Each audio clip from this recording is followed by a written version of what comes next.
Question paper डला हुआ है इसमें।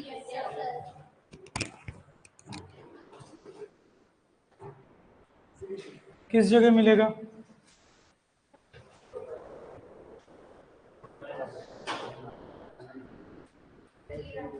यही है।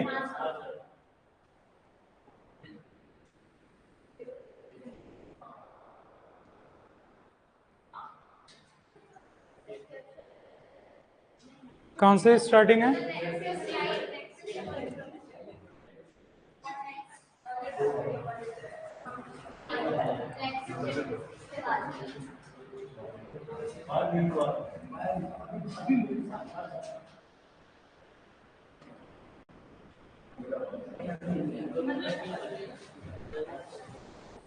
Good evening everyone. तो तुम लोग कहाँ रहते हो आजकल? किसके? सबके हो गए? सबके तो मत कराओ यार। चलो ठीक, पहले पेपर डिस्कस कर ले अपन, फिर आगे की बात करते हैं। तो क्वेश्चन पेपर की बात करें, शायद फर्स्ट क्वेश्चन यही है क्या? ठीक है। Mendel formulated the law of purity of gametes is based on, कौन से क्रॉस पर बेस्ड है? मोनोहाइब्रिड पर। लॉ ऑफ डोमिनेंस और law of purity of gametes, यानी कि जिसे लॉ ऑफ सेग्रीगेशन भी कहते हैं। जबकि लॉ ऑफ इंडिपेंडेंट असॉर्टमेंट होता है वो डायहाइब्रिड क्रॉस पर बेस्ड होता है। ठीक है। उसके बाद अपन बात करें, the cross between recessive to its hybrid और F1 प्लांट इज कॉल्ड। सबसे ज्यादा एग्जाम में क्वेश्चन यही पूछा जाता है और सालों से पूछ रहे हैं और वापस पूछते हैं। ठीक है, ये तो फिक्स मान के चलो, लैंग्वेज ऊंची नीची करता रहेगा, आएगा ही आएगा। How many character of pea pod were chosen by Mendel? कितने लोगों ने 7 आंसर किया होगा ना? 7 आंसर तो नहीं किया? क्या पूछा है? पी पोड। तो पोड का कलर और पोड के शेप दो ही कैरेक्टर थे, इसीलिए पहला ऑप्शन मैंने क्या दिया था? 7, ताकि लगाएंगे हम, कोई बात नहीं। ठीक है, वो हम जानबूझ के करते। A usual process for determining whether an individual is homozygous और हेटेरोजाइगस इज, टेस्ट क्रॉस की हेल्प से हम ये पता लगा सकते हैं कि कोई भी प्लांट है वो होमोजाइगस है या हेटेरोजाइगस है, वो मैंने आपको बताया भी था। ठीक है, ये क्वेश्चन भी एग्जाम में अच्छा बनता रहता है। Genetic constitution of N individual is represented bye genotype. सभी को पता है जीनोटाइप, जेनेटिक मेकअप के दो या जेनेटिक कंस्टिट्यूशन के दो, वो हमारा जीनोटाइप ही होता है। उसके बाद बात करें gene term, gene, genotype, phenotype, pure line, सारे टर्म किसने दिए हैं? जॉनसन ने दिए। क्लियर है बात? ठीक है। ह्यूगो डिवरीज ने कौन सा टर्म दिया? म्यूटेशन दिया। ठीक है, तो ये अपने को पता होना चाहिए। मॉर्गन की हम बात करेंगे आगे, उन्होंने लिंकेज टर्म दिया था, आगे बात आएगी। ठीक है। Dihybrid test cross ratio proposed by Mendel is 1:1:1:1। ठीक है, हमें कभी भी, ये तो आसान सा है, बाकी हमें सीधा सा पता है, डायहाइब्रिड बोला तो मोनोहाइब्रिड का मल्टीप्लाई करके निकाल सकते हैं। ये सिंपल सा यहाँ पर आपको क्वेश्चन दिया अपने, कोई खास बात नहीं इसमें। Which genotype represent a true hybrid condition? Hybrid मतलब हेटेरोजाइगस होना चाहिए, ट्रू मतलब दोनों ही जीन के लिए हेटेरोजाइगस होना चाहिए, और ऐसा आपको देखने को मिलता है 58 के बी ऑप्शन के अंदर, capital T small T capital R small R. तो ये आपका ट्रू हाइब्रिड, हाइब्रिड हमेशा हेटेरोजाइगस कंडीशन के लिए बोला जाता है, और ट्रू हाइब्रिड इसी में बोला जाएगा। सर मैंने तो 7 कर दिया, इसे सोचा सर ने कितना इजी दे दिया। ठीक है, वो इजी ज्यादा, अब अपन जेड के बच्चे तो रहे नहीं। ठीक है, जेड में भी ये हम दे देते क्वेश्चन, तो आपके लिए तो दे ही सकते हैं। ठीक है, जिन बहुत बार हम ये ऐसा महसूस करते हैं कि इतना एग्जाम वाला बेवकूफ है कि यार इतना इजी क्वेश्चन कैसे दे दिया। फिर जब घर आते सोचते यार पूरा बिगाड़ा हो गया है तो यार, और था इजी। कई बार पूरा पढ़ लेते हैं, आगे नोट लिखा होता है, हम ध्यान नहीं देते हैं। नॉट ट्रू भी लिखा होता है। ठीक है, नॉट फॉल्स भी लिखा हो सकता है, नॉट फॉल्स, तो ये भी ध्यान रखना है। ठीक है, लैंग्वेज हमेशा ध्यान देनी। Genotypic ratio of monohybrid cross is, अब रेशियो जब भी पूछा जाता है मोनोहाइब्रिड में, F1 में तो कोई रेशियो होता ही नहीं है, F2 में ही होता है, तो वेल अंडरस्टूड है कि F2 के बारे में पूछा, और जीनोटाइपिक क्या होगा? 1:1, बहुत इजी, कोई खास बात नहीं। टोमेटो, अब कुछ क्वेश्चन पुराने भी है बीच में। Tomato and potato belongs to South America इनकी ओरिजिन है, और जिसे हम पेरू के नाम से भी जानते हैं। ठीक है। Seed code is derived from, हमने पढ़ रखा है जो सीड जो होता है वो फर्टिलाइज्ड ओव्यूल होता है, और ओव्यूल के जो कवरिंग होती है जिसे हम इंटेगुमेंट कहते हैं, वो आगे जाके सीड कोट बनाती है। Outer integument outer seed coat, inner integument inner seed coat. तो सीड कोट किससे बनती है? Integument of ovule. इजी है, ये पढ़ भी रखा है। In a cereal grain the single cotyledon is represented by, ये आपको शायद मैंने नहीं लिखवाया होगा, लेकिन ये अपने कहीं ना कहीं पढ़ने में आता रहता है। जो कोटिलेडन होता है, डाइकोट जो होता है उसमें 2 कोटिलेडन होता है, मोनोकोट में कोटिलेडन 1 होता है। नाम में ही पता चल रहा है मोनोकोट में 1। और स्पेशली सीरियल में उस कोटिलेडन को बोला जाता है स्कूटेलम। अच्छा है, एग्रोनॉमी के आपके उधर भी क्वेश्चन पूछा जा सकता है, और ये तो मतलब अपने इधर कम है, बाकी एनसीईआरटी में तो सालों से दिया हुआ है डायग्राम से ही। तो स्कूटेलम अच्छा क्वेश्चन है। सीरियल ग्रेन में जो सिंगल कोटिलेडन होता है सीरियल वाली क्रॉप में, उन्हें हम कहते हैं स्कूटेलम। ठीक है। Plant embryo develops from, embryo किससे डेवलप होता है? जाइगोट से। हमने सिनगेमी की बात कर ही रखी थी, जाइगोट बनता है जो आगे जाके एम्ब्रियो बनाता है। The alternate forms of a gene is called allele कहते हैं। अल्टरनेट फॉर्म को क्या कहते हैं? एलील कहते हैं। जो साफ साफ है, अल्टरनेटिव फॉर्म्स जो या different forms of a gene are called alleles. Mendel's findings were rediscovered by Correns, de Vries, Tschermak, all. सभी ने मिलके नहीं, इंडिपेंडेंटली अपनी कंट्री में ही रहते हुए एक साथ 1900 में रीडिस्कवर किया था। The unit of heredity refer to which one of the following given option. Unit of heredity किसको बोलते हैं? जीन को बोलते हैं।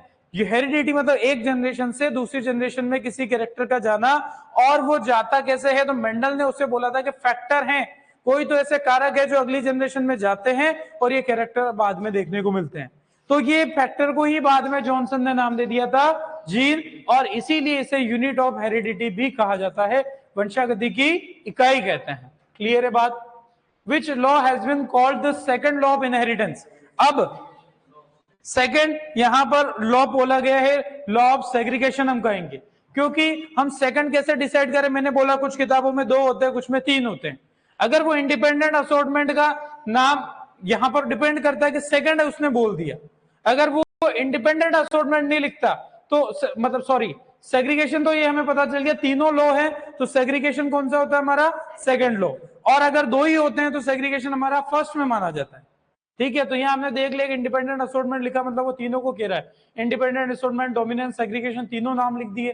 तो डोमिनेंस हो गया फर्स्ट, सेग्रीगेशन हो गया सेकंड, इंडिपेंडेंट असॉर्टमेंट हो गया थर्ड। तो कोई खास बात नहीं, वैसे अक्सर तीनों ही लिखे जाते हैं, और second law, law of segregation को हम कहेंगे। विजुअल नहीं हो रहा है, थोड़ा सा और जूम करते हैं इसको।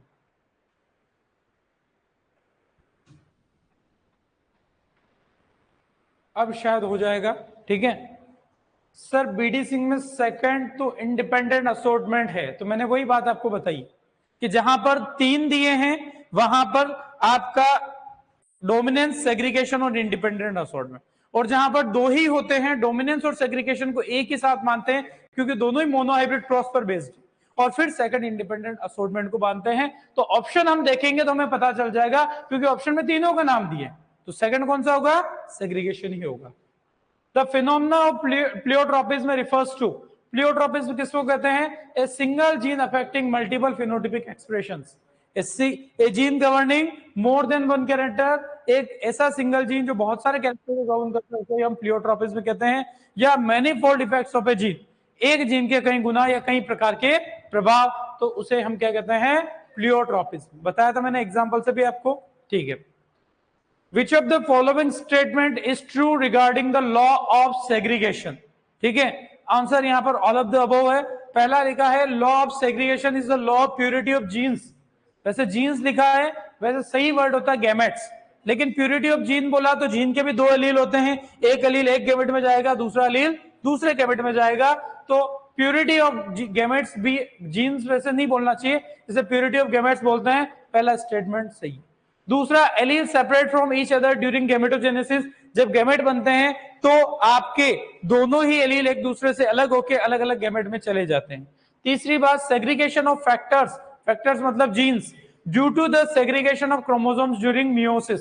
मैंने आपको बताया भी था मियोसिस की एनाफेज फर्स्ट में वो होमोलोगस क्रोमोसोम सेपरेट होते हैं और उसी के साथ दोनों एलील भी सेपरेट हो जाते हैं। तो ये तीनों स्टेटमेंट किसको एक्सप्लेन कर रहे हैं?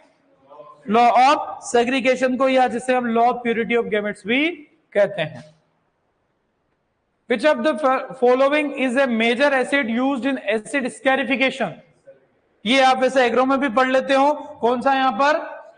सल्फ्यूरिक एसिड H2SO4 जो होता है वो एसिड स्केरिफिकेशन, स्पेशली बात करें डिलिंटिंग ऑफ कॉटन, कॉटन में करते हैं इसको यूज सबसे ज्यादा, तो H2SO4 का यहां पर यूज होता है। स्कैरिफिकेशन, स्ट्रेटिफिकेशन दोनों आपको मैंने बताया था। फिजिकल और chemical treatment to remove the seed या to overcome the seed dormancy, उसे बोलते हैं स्कैरिफिकेशन। और यहां पर केमिकली इसके एसिड का यूज करते हैं स्पेशली कॉटन के अंदर, तो ये अपने को ध्यान रखना।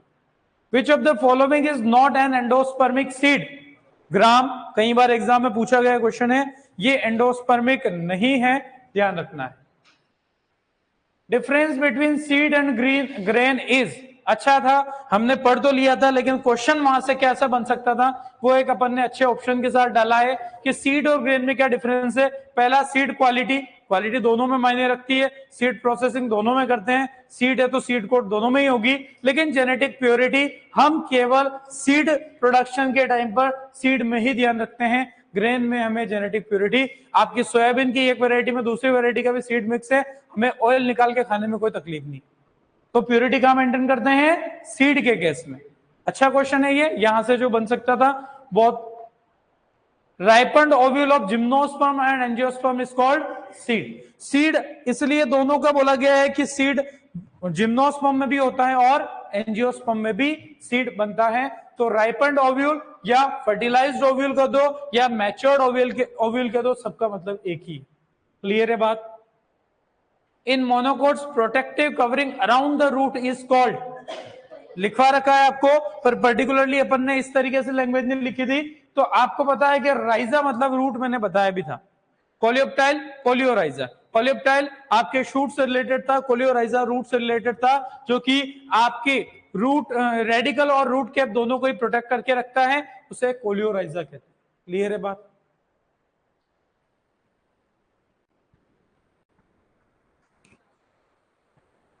पढ़े आगे, हो गए सारे? है और scar on seed coat is, जो सीड होता है कोई भी, उस सीड की, कोई भी सीड होता है तो उसका बाहर की तरफ हमें क्या दिखता है? सीड कोट दिखता है। ठीक है, अब सीड कोट पे मार्क आपको दिखता है जहां से वो बीज को हम फली से तोड़ते हैं, जहां भी वो बीज लगा है, जैसे मटर है या चना है, ग्राम या पी का सीड जब हम उसके पॉट से सेपरेट करते हैं तो जिस जगह से वो सेपरेट होगा वहां पर एक निशान दिखेगा, वो वही पॉइंट है जहां से आपका हाइलम है। वो एक्चुअली मैंने जब आपको ओव्यूल की स्ट्रक्चर बढ़ाई थी तो ओव्यूल हाइलम से ही आपका वो, जो हम प्लासेंटा पे सीड, जो वहां पर ओव्यूल की बात की थी, ओव्यूल पे, ओव्यूल जो होता है वो प्लासेंटा पे इस फ्यूनिकल की मदद से जुड़ा होता है और जिस पोर्शन पर अटैच होता है उसे हम हाइलम कहते हैं। तो वो जो निशान सीड कोट के ऊपर दिखेगा वो हाइलम की वजह से ही दिखता है। ठीक है, वैसे आप ऑप्शन से ढूंढ सकते थे, बड़ा आसान था। सिलिकुआ तो आपको पता है कि इन्फ्लोरेसेंस है, आप पढ़ते हो मस्टर्ड वगैरह में। ठीक है, माइक्रोस्पोर तो पोलन ग्रेन को कहते हैं। ओव्यूल, ओव्यूल अलग, बड़ा आसान सा सीधा ऑप्शन को देख के भी आप जवाब नहीं आते हुए भी जवाब हम दे सकते थे। ऐसा कई बार, अब आपने भले ही नहीं पढ़ा इस चीज को, ये हमेशा चीज एग्जाम सोल्व करते हुए, पेपर सोल्व करते हुए आनी चाहिए कि 3 ऑप्शन गलत ढूंढना अगर आता है तो चौथा ऑटोमेटिकली सही हो सकता है, लेकिन कॉन्फिडेंस होना चाहिए कि ये तीनों ही हमारे यहां पर आंसर नहीं होंगे। क्लियर है बात? बढ़े आगे, चलो। तो सारे किसके सही है? 25 के 25, 24, 23, 23, तुम्हारे कितने? फिर हाथ उधर खड़ा हो रहा, 23 सही है, बहुत बढ़िया। ऑनलाइन वाले भी बताना, 22, 21, 21, 20, वेरी गुड। अगर आप 20 से ऊपर कर रहे हो जब तो बहुत ही बढ़िया चल रहे हो। ठीक है, और 15 से ऊपर तो सबके आने ही चाहिए। ठीक है, 15 से कम कितने लोगों के? अब कम वाले हाथ खड़ा नहीं करेंगे। ज्यादा कितने लोगों के? 15 से ऊपर तो तुमने टेस्ट दिया ही नहीं होगा। 23 से तेरे, क्या बात है, तू कहाँ गायब था बीच? वेरी गुड, चलो बढ़िया बढ़िया, चलो ठीक है। तो बहुत बढ़िया बात है, जिनके 15 से ऊपर भी सही है वो बहुत अच्छे परफॉर्म कर रहे हैं, कोई दिक्कत वाली बात। बढ़े आगे। तो अपनी बात चल रही थी, लास्ट हमने बात करी थी, जो हम चल रहे थे इंट्राजेनिक जीन इंटरेक्शन, या जिसे हम कहते हैं एलिलिक जीन इंटरेक्शन, जिसके अंदर हम इनकम्प्लीट डोमिनेंस, को डोमिनेंस की बात कर चुके थे, मल्टीपल एलिल्स की भी बात हम कर चुके थे, और साथ ही लीथल जीन्स 4 इंटरेक्शन हम पढ़ चुके थे। क्लियर है बात? इतना तो पढ़ लिया था, जहां पर पूरा ब्लड ग्रुप का टॉपिक भी हम कवर कर चुके हैं, जहां से एग्जाम में क्वेश्चंस बनते हैं।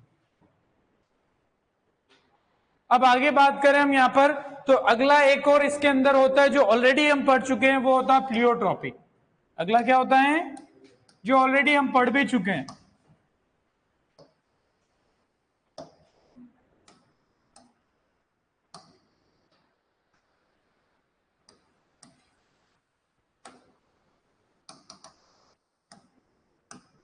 प्लियोट्रॉपी, और प्लियोट्रॉपी और ऐसे जीन को बोलते हैं प्लियोट्रॉपिक जीन, हमने पढ़ लिया, मैं वापस से नहीं लिखाऊंगा। जब सिंगल जीन बहुत सारे कैरेक्टर को गवर्न करता है, कंट्रोल करता है, तो उसे प्लियोट्रॉपी कहते हैं, और ऐसे जीन को प्लियोट्रॉपिक जीन कहते हैं। इसका एग्जांपल एक आध में बता देता हूं। तो पी प्लांट के अंदर ऐसे 2 जीन की बात कर लेते हैं जो एक नहीं कई सारे कैरेक्टर को कंट्रोल करते हैं। तो यहां पर एक जीन हम बात करते हैं, उसको लिख रहे हैं सिंगल जीन, आप नोट कर सकते हो, बड़ी आसान सी चीज है सिंगल जीन। ये सिंगल जीन एक साथ 3 कैरेक्टर के एक्सप्रेशन को कंट्रोल करता है। Seed coat colour, seed coat colour,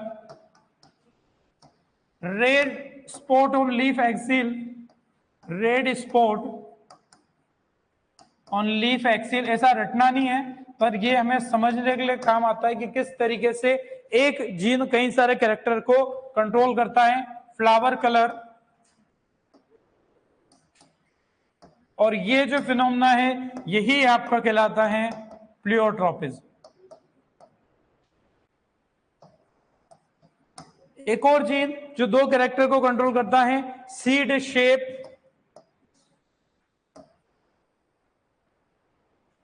size of starch grains. ये गार्डन पी के अंदर की हम बात कर रहे हैं। ऐसा कई सारे अलग अलग प्लांट्स में, अलग अलग एनिमल्स में प्लियोट्रॉपिज्म हो सकता है।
कर लिया नोट?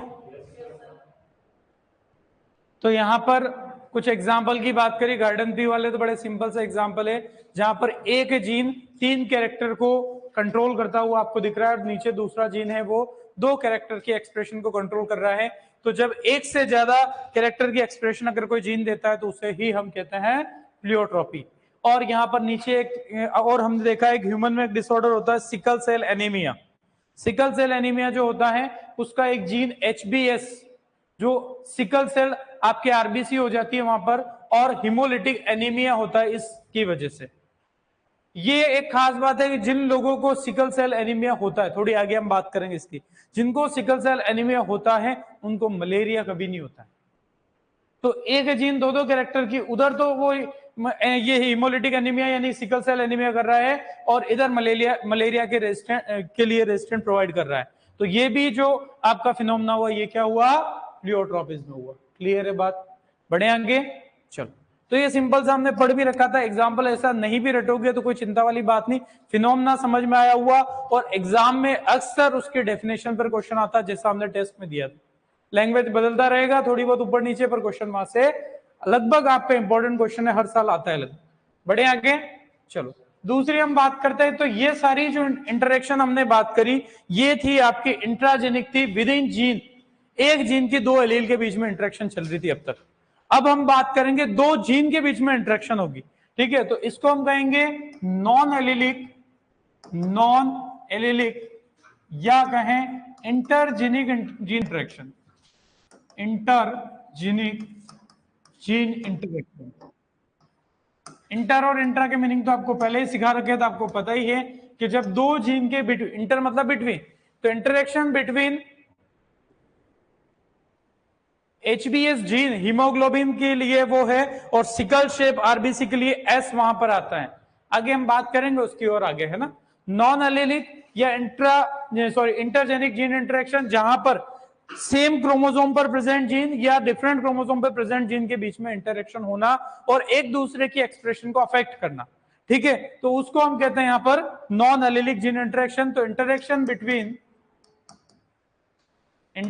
बिटवीन 2 डिफरेंट जीन्स, 2 या ज्यादा में भी हो सकता है, 2 और मोर, 2 डिफरेंट जीन्स कह देते हैं, 2 different genes present on same और डिफरेंट क्रोमोसोम।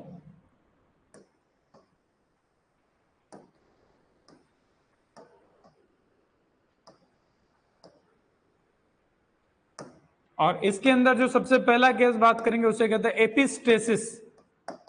एपिस्टेसिस,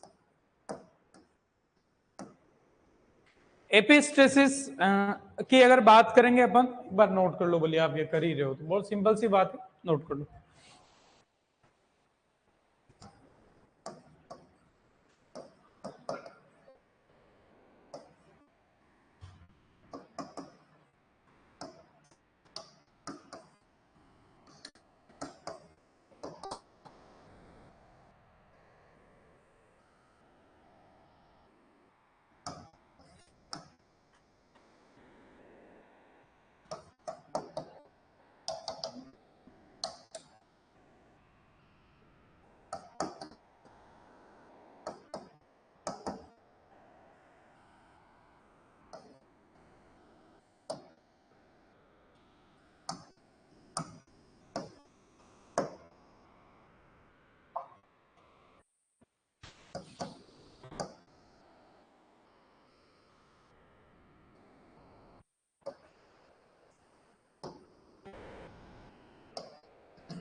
एपिस्टेसिस को हिंदी में एपिस्टासिस ही कहते हैं, कोई हिंदी शब्द अलग से उसका मुझे तो कोई दिखा नहीं वैसे।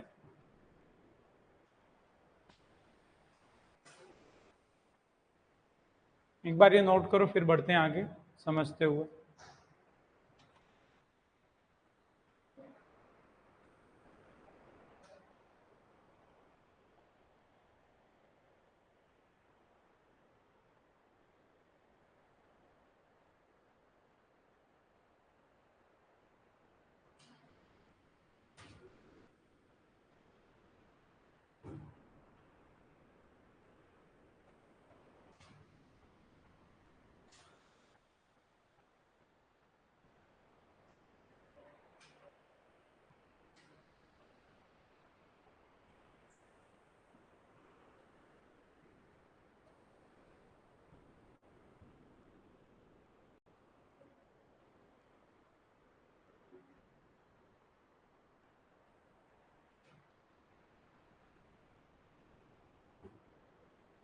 कर लिया नोट?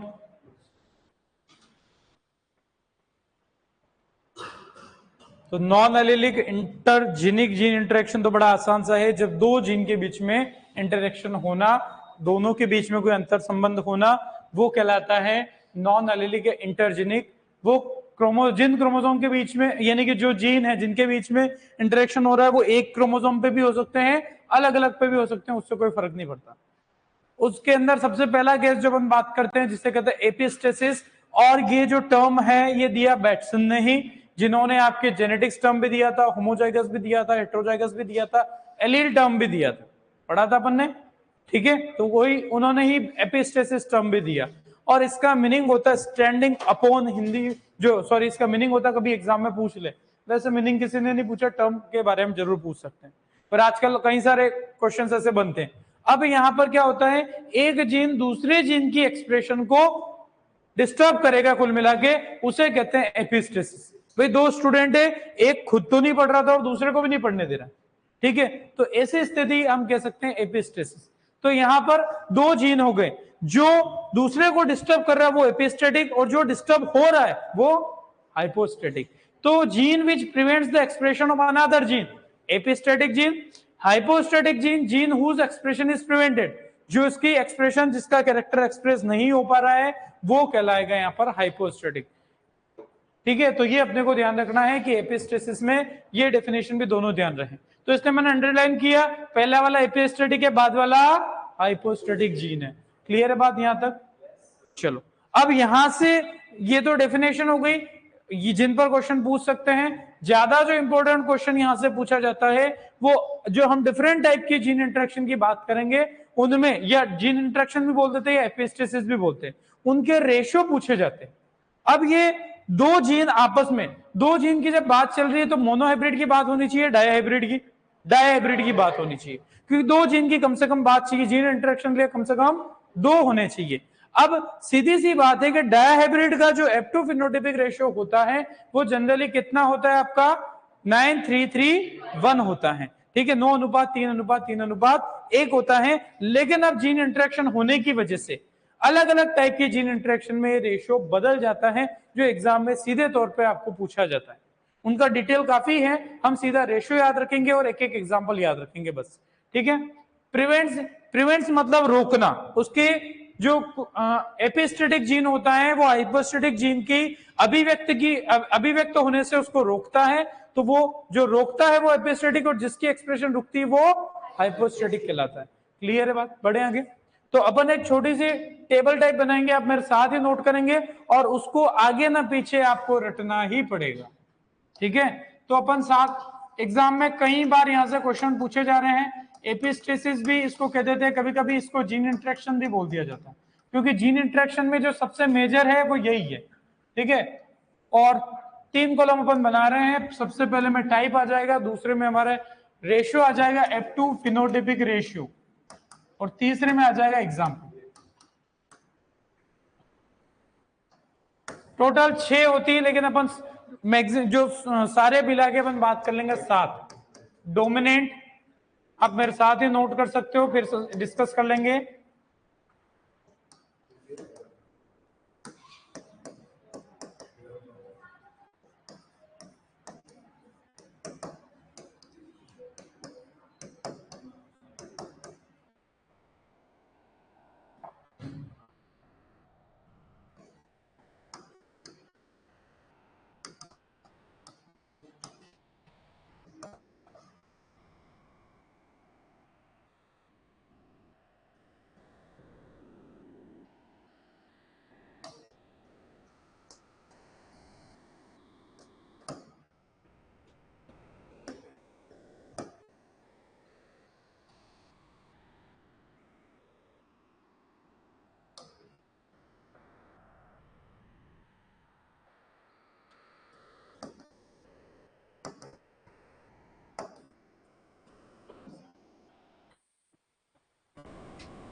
जिसके सामने जो एग्जाम्पल है वो ही लिखना, इधर उधर ना हो जाए।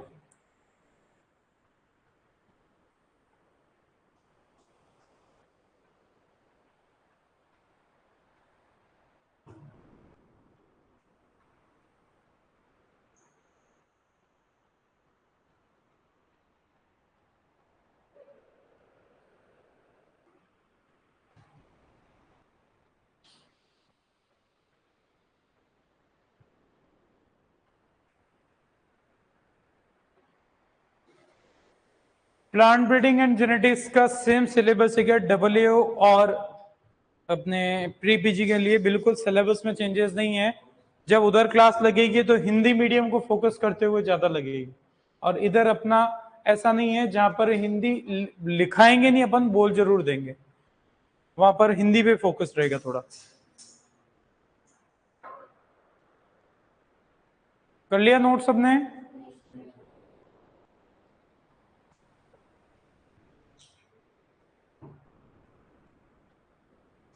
डिटेल काफी सारा बड़ा टॉपिक है ये, लेकिन आपके क्वेश्चन नहीं आते हैं। क्वेश्चन जो आते हैं वो इस टेबल में मेन जो पूछे जा रहे हैं इस रेशियो से, और आज से नहीं, हर साल लगभग इस जहां से भी अक्सर क्वेश्चन पूछा जाता था, जीआरएफ वगैरह से लेके हर बार आप देखोगे पुराने पेपर, किसी न किसी का रेशियो एक बार इसका पूछा तो अगली बार दूसरे का पूछ लेगा। सप्लीमेंट्री रिसेसिव में 9:7, अच्छा 9:3:4, सॉरी लिखने में हो गया 9:3:4, सॉरी दोनों में सेम है, बिल्कुल सही बात, 9:3:4।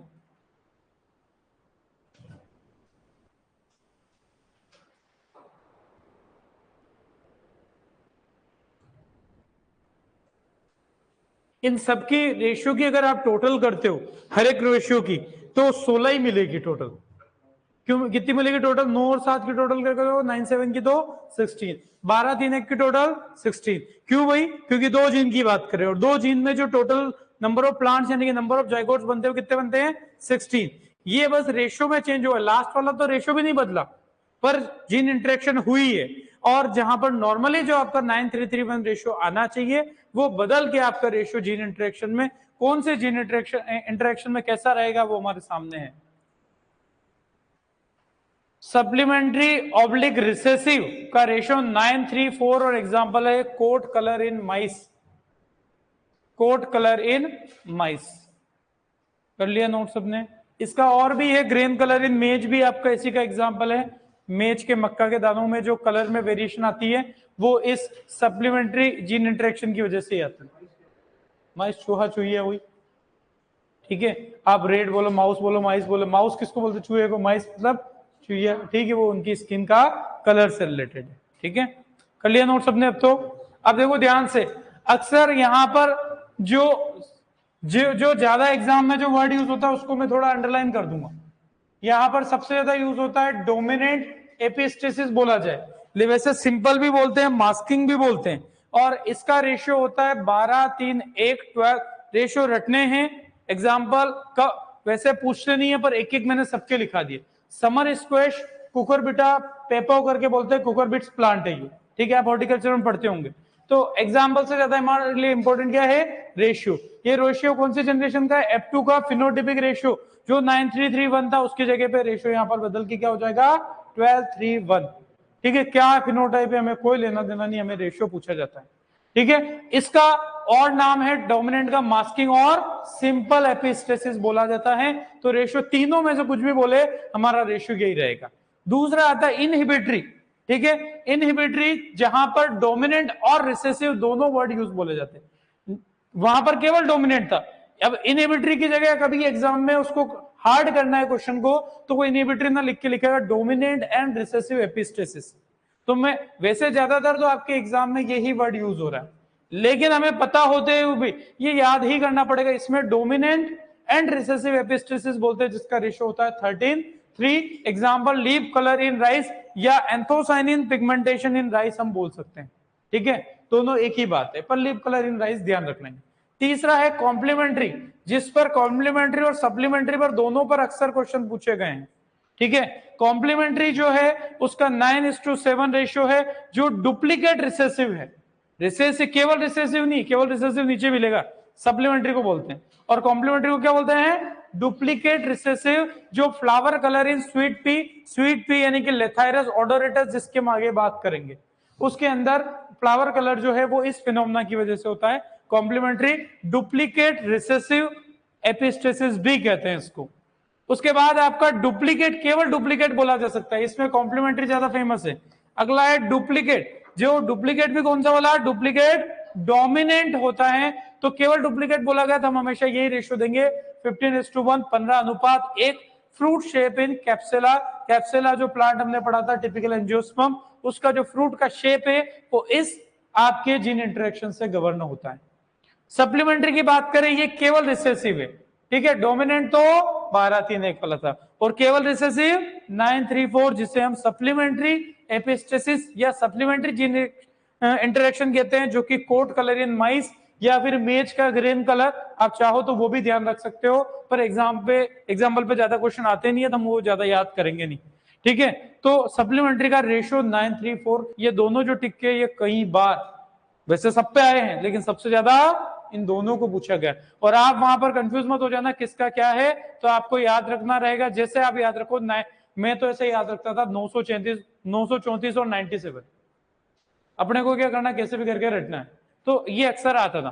पॉलीमेरिक या एडिटिव जो जीन इंटरेक्शन है जिसका रेशियो है 9:6:1, ठीक है। और ये फ्रूट शेप इन कुकुम्बर या समर स्क्वैश, दोनों के ही फ्रूट शेप का, फ्रूट कलर समर स्क्वैश का होता है डोमिनेंट एपिस्टेसिस से, जबकि फ्रूट शेप कुकुम्बर का और समर स्क्वैश का होता है पॉलीमेरिक या एडिटिव योगात्मक जीन इंटरेक्शन या एपिस्टेसिस से होता है 9:6:1 रेशियो। कोलैबोरेटरी होता है जिसका रेशियो नहीं बदलता है, लेकिन जीन इंटरेक्शन तो होती है, वो फिनोटाइप बदल जाएंगे पर रेशियो से। तो 9:3:1 ये भी जीन इंटरेक्शन है, एपिस्टेसिस है, लेकिन रेशियो में फर्क नहीं दिखा। और ये कहां देखने को मिलता है, com shape in chickens and fowls, chickens को ही फाउल्स कहते हैं, मैंने बताया था आपको। जिनकी पोल्ट्री में जिन मुर्गों की हम बात करते हैं, मुर्गी की बात करते हैं, वो आपके आते हैं फाउल्स कह देते हैं। और कॉम शेप मतलब उनकी कलंगी, जो कलंगी का शेप है मुर्गे की जो होती है, उसका जीन, उस कैरेक्टर के लिए जो होता है कौन सा जीन इंटरेक्शन, एपिस्टेसिस, कोलैबोरेटरी। तो आपको इजी वाले नाम पे मैंने अंडरलाइन कर दिया जो एग्जाम में ज्यादा यूज होते हैं, लेकिन अगला नाम आ जाए तो फिर यूं मत कहना पड़ा है, ठीक है, क्योंकि एग्जाम में उसको डिफिकल्ट बनाना होगा, तो वो एक आध कभी भी ऐसा क्वेश्चन बना सकता है, और जेआरएफ में तो ऐसे पूछते हैं। तो ये आपको आगे ने पीछे याद ही रखने पड़ते हैं, किसमें क्या होता है कोई नहीं पूछेगा, हम फालतू में टाइम खराब करें कोई मतलब नहीं। क्लियर है बात, बढ़े आगे, याद रख लोगे रेशो, इसको थोड़ा सा जैसे भी हो बार बार पढ़ के ये मेन 4-5 को आप जरूर याद रखना रेशो, ठीक है। ओके, बढ़ते हैं आगे। सर एग्जाम्पल देकर आएगा या फिर डोमिनेंट देके आएगा, क्वेश्चन आएगा वो सीधा रेशियो का आएगा, सीधा रेशियो पूछा जाता है, या डायरेक्टली पूछ लेगा 9:7 is the ratio of which epistasis और जीन इंटरेक्शन, आप सीधा कह दोगे कॉम्प्लीमेंट्री, ऑप्शन में ये 3-4 मिलेंगे। क्लियर है बात, बढ़े आगे, चलो ठीक है। तो ये पहली जो इंटरजीनिक जीन इंटरेक्शन जिसको हम कहें वो एपिस्टेसिस है। दूसरी यहां पर होती है जिसे कहते हैं पॉलीजेनिक इनहेरिटेंस, जो लगभग हमने पढ़ी है, कुछ चीजें एक्स्ट्रा और बता देता हूं। पॉलीजेनिक इनहेरिटेंस, वैसे तो हमने तीन तरीके के इसमें कॉन्सेप्ट होते हैं, मोनोजेनिक, ओलिगोजेनिक और पॉलीजेनिक, लेकिन अक्सर हम दो या दो से ज्यादा को भी कभी कभी पॉलीजेनिक मान लेते हैं। पर वैसे आपके डेफिनेशन वाइज अगर कभी क्वेश्चन आता है तो when a character is governed by single gene, monogenic, when a character is governed by few genes, oligogenic, when a character is governed by many genes और सेवरल जीन, तो answer polygenic, जो आपको ध्यान रखना है। ठीक है, अब पॉलीजेनिक इनहेरिटेंस की बात करें तो इसको सबसे पहले डिस्क्राइब करने वाले साइंटिस्ट है निल्सन इहिले। ठीक है, और उन्होंने जिस कैरेक्टर के लिए जिस प्लांट में किया, kernel colour of wheat, wheat के दानों का जो कलर होता है उसके लिए इसको एक्सप्लेन किया। 4-5 पॉइंट इसके अपन देखते हुए चलेंगे। ठीक है, तो वहां पर आपको मैंने बताया था कि पॉलीजेनिक इनहेरिटेंस, जिसे हम क्वांटिटेटिव भी कहते हैं, उसका डिस्ट्रीब्यूशन कैसा था, नॉर्मल, और इसका कर्व कुछ ऐसा मिला था, बेल शेप कर्व था क्या, हमने पढ़ा था बेल शेप कर्व। अभी दिख जाएगा बेल शेप कर्व क्यों बनता था। तो यहां पर अपन साइंटिस्ट की बात कर लेते हैं। सबसे पहले first described bye Nelson इहिले,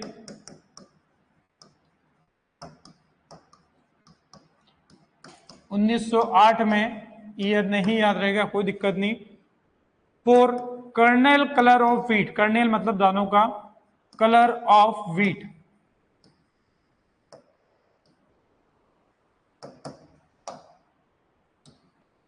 kernel colour of wheat होता है नॉर्मली 2 जीन से कंट्रोल होता है, लेकिन इसको पॉलीजेनिक में ही हम मानते हैं, तो 2 जीन से कंट्रोल होता है। और 2 जीन से कंट्रोल होता है तो इसका जो F2 फिनोटाइपिक रेशियो होता है, F2 फिनोटाइपिक रेशियो, वो आपका बदल के हो जाता है, यहां पर बात करेंगे तो 1-4-6-4-1। ये भी जीन इंटरेक्शन है, जहां पर पॉलीजेनिक में एक जीन अकेला कोई कैरेक्टर को कंट्रोल नहीं कर पा रहा है, उसको कैरेक्टर को एक्सप्रेस करने के लिए कम से कम 2 या 2 से ज्यादा जीन की आवश्यकता पड़ती है। तो यहां पर भी आपस में उनकी इंटरेक्शन होगी।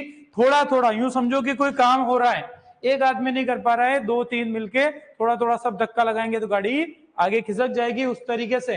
तो यहां पर सबका एक क्यूमुलेटिव इफेक्ट होता है, सबका मिलता जुलता जुड़ता हुआ इफेक्ट होता है, और उसी को हम पॉलीजेनिक इनहेरिटेंस कहते हैं। तो यहां पर देखो ग्राफ में अगर मैं देखूं, अब ये कौन सा कैरेक्टर है, ये पूछ ले कि ये किसका एग्जांपल है, क्वालिटेटिव का है क्वांटिटेटिव का, तो क्वांटिटेटिव पॉलीजेनिक का, कर्नेल कलर ऑफ व्हीट, जो 2 जीन से कंट्रोल हो रहा है, जिसका फिनोटाइपिक रेशियो होता है 1-4-6-4-1। अब ये क्या होता है, रेशियो आप देखो कम से ज्यादा की तरफ गया और वापस कम हो गया। इस तरीके से कह सकता हूं, मान लो यहां पर 1 है, यहां पर 4 है, फिर यहां पर 6 है, तो आप देखोगे कि 1-4-6-4-1 कुछ ऐसा हो रहा है। और ये ग्राफ इसीलिए कैसा बनता है, यहां पर हमेशा बेल शेप कर्व बनता है कि आपका रेशियो बीच में बढ़ेगा, वापिस कम हो जाता है। ये पॉलीजेनिक जो ग्राफ तो हमने पढ़ लिया था, डिस्ट्रीब्यूशन हमने बता दिया था। ये रेशियो कभी इसके लिए पूछ रहे कर्नेल कलर ऑफ व्हीट के लिए, तो हम ध्यान रखेंगे 1-4-6-4-1। ये यहां से यहां आके फिर उल्टा हो जाना, 6 के बाद वापस से रिवर्स में रेशियो चल जाएगा 1-4-6-4-1। क्लियर है, तो ये अपने को ध्यान रखना है। और भी ढेर सारे कलर है, जैसे आपके कैरेक्टर है। अदर एग्जांपल और बात करें, ह्यूमन स्किन कलर भी मैंने आपको बताया था, ह्यूमन स्किन कलर, तो वो जो कंट्रोल होता है वो 3 जीन से होता है। कितने जीन से, 3 जीन से। तो F2 फिनोटाइपिक रेशियो, अब ये ट्राई हाइब्रिड जैसा हो गया, तो यहां पर रेशियो थोड़ा चेंज हो जाएगा। जैसे डाई हाइब्रिड था, इसकी टोटल की देखोगे तो 16 ही मिलेगी। क्या आ रही है, 16, 6 4 10 11 4 15 और 1 16। लेकिन अब ट्राई हाइब्रिड है तो इसकी टोटल 64 मिलेगी, क्योंकि हमारे पास फॉर्मूला है 4n नंबर ऑफ जाइगोट निकालने का फॉर्मूला पता है। ठीक है, तो यहां पर रेशियो कुछ हो जाता है 1 6 15 20, फिर वापस उल्टा 15 6 1, यहां भी बढ़ा और वापिस घट गया। बेल शेप करो, ये भी देगा। ह्यूमन स्किन कलर के ये रेशियो मत याद रखना, पर कम से कम वो तो ध्यान रख लेना। ठीक है, तो वो जरूर कभी कभी हमारे काम आ सकता है, तो वो अपने को ध्यान रखना है। और ढेर सारे एग्जांपल है। हाँ, ये किसने स्टडी किया था, polygenic inheritance human skin colour के लिए डेवेनपोर्ट नाम के साइंटिस्ट ने किया था, बाय डेवेनपोर्ट। और भी एग्जांपल है, पर हम केवल नाम लिख रहे हैं। ह्यूमन हाइट है, ठीक है, ह्यूमन इंटेलिजेंस है, ह्यूमन आई कलर है, इंटेलिजेंस, ह्यूमन आई कलर। बाकी मैंने आपको बता ही रखा है, प्लांट्स के अंदर yield, protein content, oil content, starch content जो होते हैं वो भी आपके पॉलीजेनिक के ही एग्जाम्पल होते हैं। तो ये कुछ चीजें जो वहां हमने नहीं पढ़ी वो मैंने थोड़ी सी रेशो वाली समझानी थी।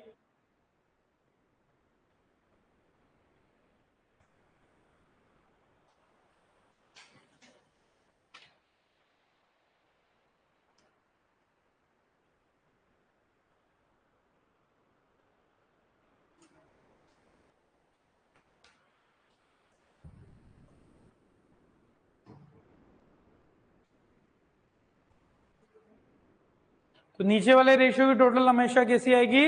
64, क्योंकि ये 3 जीन से आपका जो 3 जीन को एक साथ डील कर रहा है, 3 कैरेक्टर को, तो इसलिए यहाँ पर रेशियो जो मिलता है आपका, कैरेक्टर नहीं कहेंगे, जीन कहेंगे, तो F2 फिनोटाइपिक रेशियो इसकी टोटल 64 मिली। क्लियर है बात? सबने कर लिया क्या नोट? बढ़े आगे, चलो ठीक। तो ये तो अपने को यहाँ पर ध्यान रखना था। उसके अलावा मैंने आपको मल्टीपल फैक्टर हाइपोथेसिस के बारे में थोड़ा सा पहले बताया भी था, वो इसी कर्नेल कलर ऑफ व्हीट के लिए बताई गई थी, जहां पर आपके 2 साइंटिस्ट इंपॉर्टेंट थे, मैंने वहीं पर लिखवा दिए थे प्लांट ब्रीडिंग में, कि इसको ओरिजिनली प्रपोज किया था मल्टीपल फैक्टर हाइपोथेसिस को किसने? यूले ने। किसने? यूले ने 1906 में। और इसको एक्सपेरिमेंटल प्रूफ या एविडेंस दिया था निल्सन इले ने 1908 में। ठीक है, तो इसी कैरेक्टर की स्टडी करते हुए तो दोनों पॉइंट अपन शायद लिख चुके हैं। लिख लिए थे क्या? उधर लिख रखे अपन ने, है ना? ठीक है, तो ये अपने को ध्यान रखना था। ह्यूमन हाइट लिखा है क्या सर फर्स्ट में? बिल्कुल, human height, human intelligence, human आई कलर, ये कैरेक्टर सारे आपके पॉलीजेनिक है, जो मैंने पहले आपको समझा रखा। क्लियर है बात?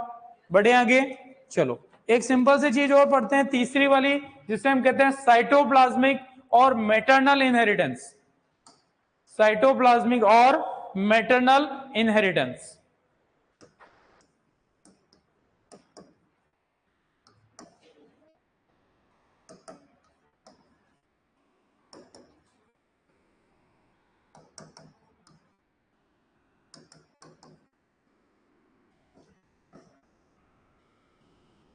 वैसे नॉर्मली हमारे किसी भी कैरेक्टर को कंट्रोल करने वाले जीन कहां प्रेजेंट होते हैं? न्यूक्लियस में। लेकिन ऐसा जरूरी नहीं। जिस तरीके से हमने साइटोप्लाज्मिक मेल स्टेरिलिटी पढ़ रखी है, तो वहां पर मेल स्टेरिलिटी का जीन कहां प्रेजेंट होता है? साइटोप्लाज्म में। तो ऐसी इनहेरिटेंस जहां पर जीन किसी कैरेक्टर का प्रेजेंट होता है साइटोप्लाज्म में, और साइटोप्लाज्म में भी कहां होगा? क्योंकि 2 ही ऐसे साइटोप्लाज्म सेल ऑर्गेनेल होते हैं जिनके पास खुद का डीएनए होता है। एक तो हम कहते हैं क्लोरोप्लास्ट, दूसरा माइटोकॉन्ड्रिया। क्लोरोप्लास्ट में बोल के जनरलाइज में हम उसको प्लास्टिड कह देते हैं। ठीक है, तो उनके पास खुद का डीएनए होता है, दोनों सेमी ऑटोनोमस सेल ऑर्गेनेल है, और उनके पास खुद का डीएनए है, तो वो डीएनए में होगा तो जीन भी होंगे, जीन होंगे तो किसी न किसी कैरेक्टर को एक्सप्रेस भी करते हैं, और वो दोनों सेल ऑर्गेनेल साइटोप्लाज्म में प्रेजेंट होते हैं, इसलिए उनके जीन को हम साइटोजीन या प्लाज्मा जीन कह देते हैं। क्लियर है बात? तो ये अपने को ध्यान रखना है। तो सबसे 2-3 पॉइंट ही बता रहा हूं, आप नोट कर लो, एक साथ समझा देता हूं। इनहेरिटेंस ऑफ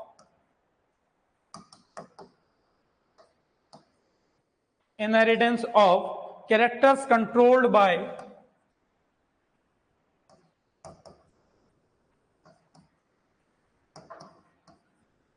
साइटोजीन्स और प्लाज्मा जीन्स।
साइटोप्लाज्मिक के बाद मैटरनल लिखा है।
कर लिया नोट सबने? तो बड़ी आसान सी चीजें हैं। साइटोप्लाज्मिक या इसे मैटरनल इनहेरिटेंस भी कहते हैं, कोशिका द्रव्य या मातृत्व वंशागति कहते हैं।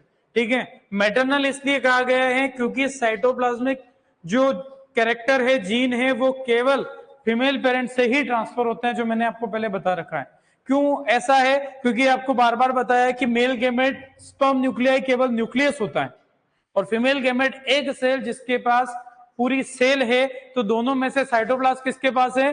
फीमेल पेरेंट के पास। तो साइटोप्लाज्म में अगर कोई जीन है, कैरेक्टर है, तो वो कौन सा ट्रांसफर हो सकता है? जो फीमेल के पास होगा तभी। मेल के पास अगर साइटोप्लाज्म में कोई अगर जीन है तो वो ट्रांसफर होगा क्या?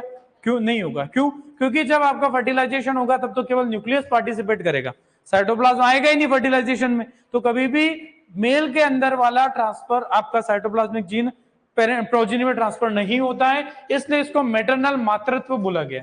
ठीक है, फीमेल की वजह से। तो inheritance of characters controlled by cytogene और plasma gene. Cytogene, plasma gene वो जीन जो साइटोप्लाज्म में माइटोकॉन्ड्रिया और प्लास्टिड जो सेल ऑर्गेनेल है उनके अंदर वो जीन प्रेजेंट होते हैं, और वो साइटोप्लाज्म में ये दोनों ऑर्गेनेल होते हैं, इसलिए इनको साइटो और प्लाज्मा जीन कहते हैं।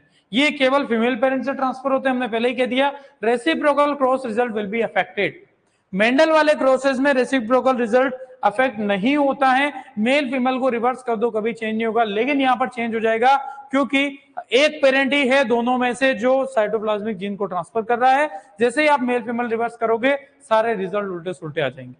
तो ये किसमें अफेक्टेड होता है? ये क्वेश्चन कभी पूछा जा सकता है कि रेसिप्रोकल क्रॉस रिजल्ट किसमें अफेक्टेड होता है? साइटोप्लाज्मिक इनहेरिटेंस में। वो अपने को ध्यान रखना है। ड्यू टू अब ये दो सेल ऑर्गेनेल यहां पर इंपॉर्टेंट रोल प्ले करते हैं। प्लास्टिड, या जिसे हम स्पेशली 3 तरीके के प्लास्टिड की बात करते हैं, उसमें भी कौन सा वाला? क्लोरोप्लास्ट, और दूसरा माइटोकॉन्ड्रिया। ये दोनों सेमी ऑटोनोमस है, हम ये ध्यान रखेंगे, जिनके पास खुद का डीएनए होता है। अब इसके अंदर जो बात करें, इसको डिस्कवर करने वाले साइटोप्लाज्मिक इनहेरिटेंस को डिस्कवर किसने किया? कॉल करेंस ने, जिन्होंने मिराबिलिस जलापा में इनकम्प्लीट डोमिनेंस को भी इन्होंने किया था। ठीक है, वही प्लांट मिराबिलिस जलापा 4 o'clock प्लांट, और इनकम्प्लीट डोमिनेंस को भी उन्होंने किया था, और उसी साइंटिस्ट ने इसी प्लांट में साइटोप्लाज्मिक इनहेरिटेंस को भी डिस्कवर किया। तो ये अपने को ध्यान रखना। लेकिन ये किसके लिए स्पेशली इन्होंने देखा था? प्लास्टिड के लिए। और माइटोकॉन्ड्रिया का एग्जांपल अगर हम देखें तो मेल स्टेरिलिटी का हमने बात करते हैं, स्पेशली जितनी भी मेल स्टेरिलिटी सीएमएस और सीजीएमएस बात करते हैं, जहां पर दोनों में साइटोजीन्स इन्वॉल्व होते हैं, तो वहां पर स्पेशली जो मेल स्टेरिलिटी का जीन आपको साइटोजीन्स जहां पर दिखता है वो माइटोकॉन्ड्रिया के पास होता है। किसके पास? माइटोकॉन्ड्रिया के पास। गिनी चुनी 4 बातें हैं, इससे बाहर कुछ आता भी नहीं इसमें। तो आज के लिए इतना ही, इससे आगे की बात अगली क्लास में। Thank you.